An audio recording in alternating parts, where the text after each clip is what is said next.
মৃত্যু পরোয়ানা মাথায় নিয়ে আপোষ না করার হুঁশিয়ারি দিলেন ইরানের সর্বোচ্চ নেতা আয়াতুল্লাহ আলী খামেনি। যুদ্ধ শুরু হলো বার্তা দিয়ে লড়াইয়ের চ্যালেঞ্জ জানিয়েছেন ইসরায়েলের প্রতি। মার্কিন প্রেসিডেন্ট ডোনাল্ড ট্রাম্প আর ইসরায়েল সরকারের একের পর এক হুমকির জবাবে প্রথমবারের মতো মুখ খুললেন খামেনি। সিরিজ এক্স বার্তায় ইহুদি সাম্রাজ্যের বিরুদ্ধে যুদ্ধ জয়ের প্রত্যয় জানান তিনি। ইসরায়েলের অপারেশন রাইজিং লায়নে একের পর এক সহযোদ্ধাকে হারাচ্ছেন আয়াতুল্লাহ আলী খামেনি। যুক্তরাষ্ট্র ইসরায়েলের তরফ থেকে অনবরত পাচ্ছেন হত্যার হুমকি, তবুও অকুতভয় ইরানের সর্বোচ্চ নেতা। দুদিন আগে ইসরায়েলের প্রধানমন্ত্রী বেনিয়ামিন নেতানিয়াহু সাফ উচ্চারণ করেন, খামেনির মৃত্যু হলেই শেষ হবে সংঘাত। একদিন পর প্রতিরক্ষামন্ত্রী ইসরায়েল কাজ হুঁশিয়ারি দেন, ইরাকের নেতা সাদ্দাম হোসেনের মতো একই পরিণতি বরণ করতে হতে পারে ৮৬ বছর বয়সী খামেনিকে।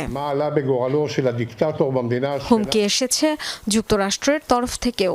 ডোনাল্ড ট্রাম্প জানান, খামেনির অবস্থান সম্পর্কে অবগত আছেন তারা। এখনই তাকে হত্যা করবেন না বললেও ধৈর্যের বাঁধ ভেঙে যাচ্ছে বলে মন্তব্য করেন মার্কিন প্রেসিডেন্ট। ক্রমাগত এসব হুমকি ধামকির প্রেক্ষিতে প্রথমবারের মতো মুখ খুললেন ইরানের সর্বোচ্চ ধর্মীয় নেতা আয়াতুল্লাহ আলী খামেনি। একের পর এক বার্তা দেন এক্স হ্যান্ডেলে। ইহুদিদের সাথে কখনোই আপোষ করবেন না জানিয়ে পোস্ট দেন তিনি।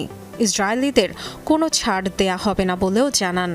আরেক পোস্টে মহানবী হযরত মুহাম্মদ সাল্লাল্লাহু আলাইহি সাল্লামের চাচাতো ভাই এবং ইসলামের চতুর্থ খলিফা হযরত আলী রাদিয়াল্লাহুকে স্মরণ করেন খামেনি।